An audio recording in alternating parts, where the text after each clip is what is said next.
اعوذ باللہ من الشیطان الرجیم بسم اللہ الرحمن الرحیم صلی اللہ علی نبی الامی وآلہ صلی اللہ علیہ وسلم صلاۃ و سلاما علیک یا رسول اللہ قلت حیلتی انت وسیلتی ادرکنی یا سیدی یا رسول اللہ صلی اللہ علیہ وآلہ وسلم۔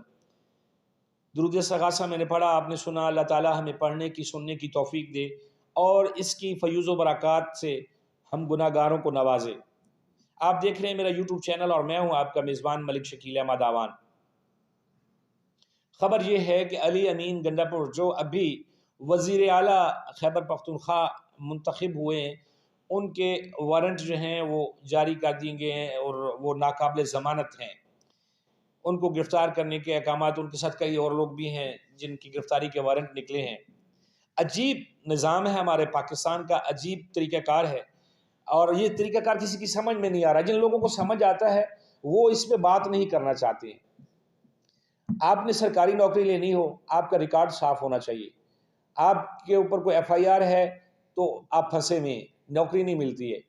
یہ ہمارا واحد طبقہ ہے جس کو ہم سیاستدان کہتے ہیں۔ اس کے خلاف اگر مرڈر کے کیسز ہیں، وہ اس نے 100 بندہ قتل کیا، کوئی بات نہیں، وہ الیکشن لڑے، وہ ہمارا پھر آ کے بن کے بیٹھ جائے، منسٹر بن کے بیٹھ جائے، رکن قومی اسمبلی بن کے بیٹھ جائے، اس کو استثناء حاصل ہو جاتا ہے، سارا کچھ ہو جاتا ہے۔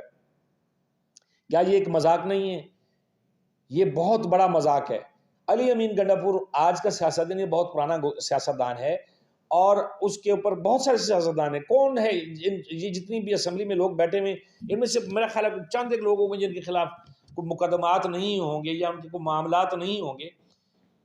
چونکہ نشانہ اس وقت علی امین گنڈاپور ہے، اور میری بات کا تب میری جو ذکر ہے وہ بھی علی امین گنڈاپور کے حوالے سے ہے۔ علی امین گنڈاپور جب الیکشن لڑا، جب اس نے کاغذات جب جمع کروائے، نامزدگی کے کاغذات اس کے گئے، اس پہ کوئی اعتراض نہیں لگایا گیا کہ جی یہ اس کے خلاف یہ معاملات ہیں اور یہ چل رہے ہیں اور اس کو جو ہے وہ الیکشن نہ لڑنے دیا جائے۔ یہ عجیب بات ہے کہ ایک بندہ جو ہے وہ الیکشن جیت کے جب آ گیا ہے، وہ منسٹری ایک صوبے کا وزیر اعلیٰ بن گیا ہے، اس کے آگے وارنٹ وغیرہ آگے۔ مانتا ہوں کہ یہ معاملات عدالتی معاملات ہیں، لیکن ایسا کیوں ہے؟ فرض کریں یہ ہوتے تو خیر ان کے سیاسی لوگوں کے آپس میں ہوتے اختلافات ہوتے ہیں اور آپس میں سینگ لڑائے ہوتے ہیں، اسی کا رزلٹ نکل رہا ہوتا ہے۔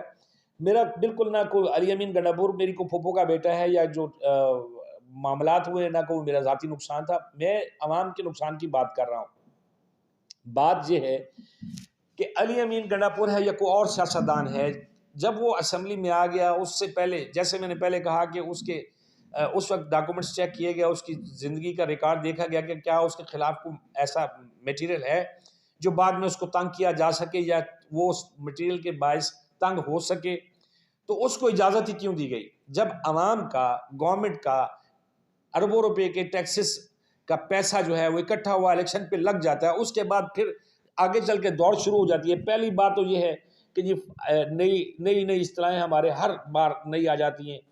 فارم 45 ہے، 47 ہے، یہ ہے، وہ ہے، 47 والا، 45 والا ہے۔ یہ سارے عوام کے پیسوں پہ کھیلنے کے لیے کیا پاکستان میں اور کوئی کام نہیں ہے؟ نہ اس پہ عدلیہ بول رہی ہے، نہ اس پہ کوئی اور ادارے جو ہیں وہ اپنا تبصرہ دیتے ہیں، یا اس کے لیے کوئی SOPs ایسے نہیں ہیں کہ جی یہ اگر ایسا ہوگا تو ایسا ہوگا۔ عجیب منطق ہے کہ اگر فرض کریں کہ وہ نااہل ہو جاتا ہے، علی امین گنڈاپور نااہل ہو جاتا ہے، مثال دے رہا ہوں، یا کوئی اور منسٹر یا کوئی اور جو ہے نااہل ہو جاتا ہے، یا جیسے وہ کھول رہے ہیں جی فلاں بکسہ کھول دو، فلاں حلقہ کھول دو، ایسا کھولتا ہے، اس میں سے رزلٹ اوپر نیچے ہوتا ہے، دوبارہ الیکشن کا آ جاتا ہے، حکم آ جاتا ہے، تو کیا وہ بھی غریب کی جیب میں سے پیسہ نکلنا ہے؟ وہ ہمارے ٹیکسز میں سے ہی پیسہ جانا ہے؟ کیا ان لوگوں نے، جن لوگوں نے یہ سارا کچھ کیا، یا جو اس کے تھے ذمہ دار تھے، جنہوں نے ان کاغذات کو دیکھنا تھا، جنہوں نے ان معاملات کو دیکھنا تھا، ان کی جیبوں میں سے جائے گا؟ ان کو جرمانہ ہوگا؟ نہیں، ایسا کچھ بھی نہیں ہے۔ لڑنا مرنا ہے، سب کچھ کرنا ہے، وہ عوام نے کرنا ہے، حکمران نے نہیں کرنا، ہمارے پالیسی سازوں سے نہیں کرنا۔ یہ اگر کسی نے الیکشن پہ جو ہے وہ سیٹ چھوڑی ہے، اول تو یہ قانون بھی بدل دینا چاہیے کہ ایک بندہ جو 4 سیٹوں سے الیکشن جو ہے لڑ رہا ہوتا ہے، پھر بعد میں سیٹیں خالی کرتا ہے، دوبارہ الیکشن ہوتا ہے، اس الیکشن پہ دوبارہ گورنمنٹ کا خرچہ ہوتا ہے، غریب تو یہاں پہ دوائی کے لیے ترس رہا ہے، 2 وقت کی روٹی کے لیے ترس رہا ہے، عوام تو در بدر ہیں اور یہاں پہ جو ہے اپنی عیاشیاں پڑی ہوئی ہیں۔ کیوں؟ یہ بڑے لیڈرز تو پیسہ بھی نہیں لگاتے اپنے الیکشن پہ، ان کے تو لگانے والے، ان کے انویسٹر بہت زیادہ ہوتے ہیں۔ عوام کے پاس کیا ہے انویسٹ کرنے کو؟ وہی جو آپ قطرہ قطرہ کبھی بجلی کا بل بڑھا دیتے ہیں، کبھی گیس کا بل بڑھا دیتے ہیں، کبھی کچھ کر دیتے ہیں، کبھی کچھ کر دیتے ہیں، وہ قطرہ قطرہ کر کے نکالتے رہتے ہیں عوام کی رگوں میں سے خون، اور اس خون کے ساتھ اب کتنی ہولناک، کتنا بیہودہ کھیل کھیلا جاتا ہے۔ اب اگر فرض کریں کہ وہ ایک سیٹ چھوڑی ہوئی دوبارہ بائی الیکشن جس کو کہتے ہیں، ضمنی انتخاب، اس پہ خرچہ کس کا ہوگا؟ کیا کوئی اسپیشل قسم کا کوئی بجٹ آئے گا؟ نہیں، وہ ہمارے پیسے میں سے ہوگا۔ ان باتوں کا کون سوچے گا؟ ایسے معاملات ہمیں وقت سے بہت پیچھے لے کے جا رہے ہیں۔ ہم دنیا کی ترقی کی دور سے صرف اپنے 25-30 خاندانوں کی ریشہ دوانیوں کی وجہ سے ہم ترقی کی دور میں بہت پیچھے ہیں۔ ہم اتنے پیچھے ہیں کہ شاید آنے والے جو کئی سال ہیں ہم کسی کے دامن تک بھی نہیں پہنچ سکتے۔ لیکن یہ چیز جو عوام کے پیسے کا جو ہے ستیہ ناش ہے، یہ بالکل ناقابل برداشت ہے، اور اس پہ جتنے بھی لوگ ایوانوں میں بیٹھے ہوئے ہیں، عوام کو بھی اس بات کا ہونا چاہیے کہ یہ ایسا نہ ہو کہ ایک بندہ جو ہے وہ ایک جوا کھیلتے ہیں کہ یہ سیٹ ہار گیا تو اس سیٹ سے جیت جائیں گے، وہ سیٹ ہار گئے تو اس سیٹ سے جیت جائیں گے۔ جو بھی کرنا ہے کرنا عوام کے کندھوں پہ بیٹھ کے ہے۔ عوام کے پاس تو اتنا پیسہ بھی نہیں کہ غریب جو ہے وہ کفن خرید سکے۔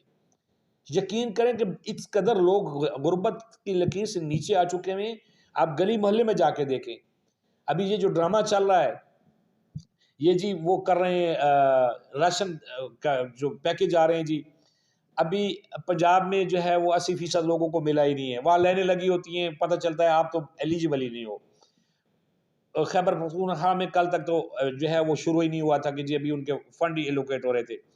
وہ علی امین صاحب 10,000 کا کر رہے ہیں، محترمہ مریم نواز جو ہیں وہ 3200 روپے کا کر رہی ہیں، وہ جو شاہ صاحب ہیں سندھ میں وہ قریب 5,000 کا کر رہے ہیں، بلوچستان والوں کی مجھے خبر نہیں کہ وہ کتنا کر رہے ہیں۔ یہ سارے جو ہے نا وہ ایک یعنی کہ جتنا انہوں نے پیکج دینا ہے اسے ڈبل تو مشہوری پہ پیسے لگ جانے ہیں، لیکن عوام کے پیسوں کی بچت کے لیے کوئی کسی کے پاس کوئی فارمولہ نہیں ہے۔ الیکشن سے لے کے سلیکشن تک کسی کے پاس کچھ نہیں ہے۔ ہونا یہ چاہیے کہ ایک طریقے سے ایک بندہ ایک ہی سیٹ سے الیکشن لڑے، اگر وہ ہار جاتا ہے سائڈ پہ ہو جائے۔ ضروری تو نہیں ہے کہ اگر میاں نواز شریف جیتے تو وہ اس کی پارٹی کا وہ بندہ اگر خود جیتے گا تو پارٹی اس کی برسر اقتدار آ سکتی ہے، نہیں۔ عمران خان جیتے گا تو برسر اقتدار آ سکتا ہے، نہیں۔ کیوں؟ پارٹی میں اگر جب آپ لوگوں نے شامل کیا تو وہ کیا اتنے غلط لوگ تھے، وہ نااہل لوگ تھے کہ اگر آپ نہیں جیتے تو آپ کی پارٹی کا کوئی کارکن جو ہے، کوئی رکن جو ہے، کوئی ممبر جو ہے وہ حکومت کے لیے، وزارت اعلیٰ کے لیے یا وزارت عظمیٰ کے لیے وہ قابل نہیں ہے۔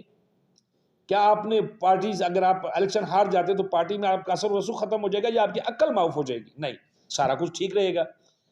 اگر ٹھیک رہے گا تو آپ اپنا جس بندے کو کینڈیڈیٹ کو آگے لے کے آئیں گے، جس کو پرائم منسٹر یا چیف منسٹر بنائیں گے، اس کو آپ مشورہ دے سکتے ہیں، وہ آپ کی مرضی کے مطابق کام کرے گا۔